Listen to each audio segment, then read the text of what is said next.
How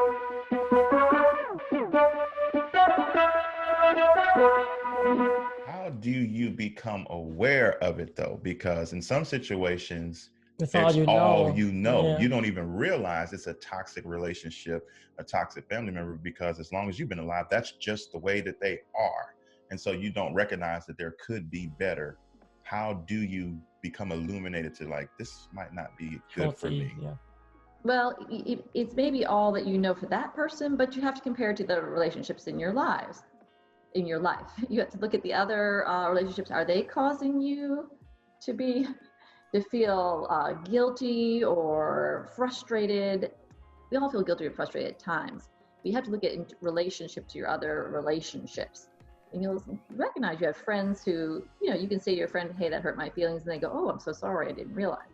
A toxic person, they don't respond that way. So you have to look, it's a good point. You have to look over your sort of period of time and compare it to your other relationships. Sometimes that's the only way to tell. Like we said, because there's no magic wand or formula, but it also takes, here's something interesting too. A lot of people have difficulty admitting some feelings.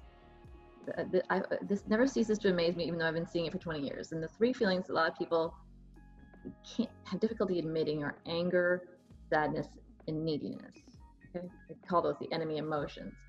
If you have trouble with your anger, if you have a hard time saying, I am angry because you feel that, especially if it's someone you like, then you're not going to, as you say, you're not going to have, you can't own the feeling that this person makes you angry way more than anybody else, and therefore might be toxic.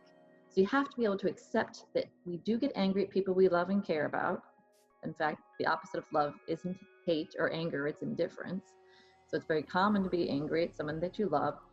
And if you can recognize the anger, then you can start assessing it. But if you're the type of person who can never admit to being angry at someone you love, you're not going to know if there's a toxic person in your life. Yeah. What are some other signs that maybe you've seen over your years of doing this in your practice that maybe the person that is being targeted, they display? Like, what are some of the symptoms, I don't know, or signs maybe? The person being targeted or the person being targeted?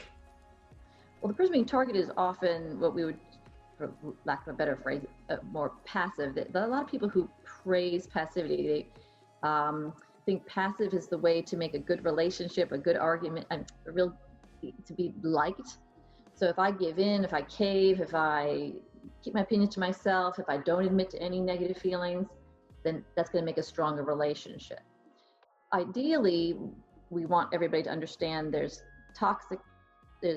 negative passivity and there's positive passivity, right? So there's times to be passive and there's times to be aggressive and be able to move back and forth between. So a lot of people who are targeted by toxic people have often elevated passivity to this level that it shouldn't be at.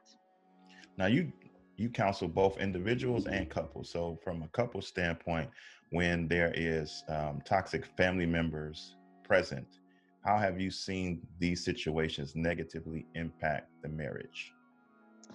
Yeah, well, oftentimes, if a toxic person is targeting one type of, let's say, a passive person, oftentimes when they enter into a marriage or a relationship with anybody else, they're either part of that, the in-law family, they'll recognize it much quicker. So it's important for people that's the other way to also notice, back to your earlier question. So if someone's telling you, hey, this isn't right. So you may not be able to see it yourself, but if someone is telling you, you may want to reconsider this or look closer at this relationship. It doesn't hurt to do that. So go ahead and take people up on that. So oftentimes the conflict becomes a triangular, where the spouse is now trying to trying to make sense of this relationship that the other spouse has with this toxic person, and it can become this vicious circle.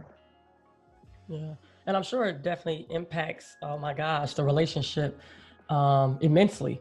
So what have been some of the things that you've seen in marriages per se, where it has impacted their marriage in a negative way? Yeah, when it's impacted, so there'll be an increase in the arguing, there'll be more storming out, The person who's being targeted is often siding with the toxic person and feels like they have to make a choice, right? And oftentimes they choose the toxic person to defend, which of course makes them feel disloyal to the spouse. And so you see this sort of splitting going on in the family between the toxic person and the spouses. So it really drags the spouses apart, and it becomes a hot topic where anytime that person, the toxic person, gets mentioned or talked about, they may have very rational conversations and discussions about everything else, but it's almost like the toxic person becomes a wedge between them.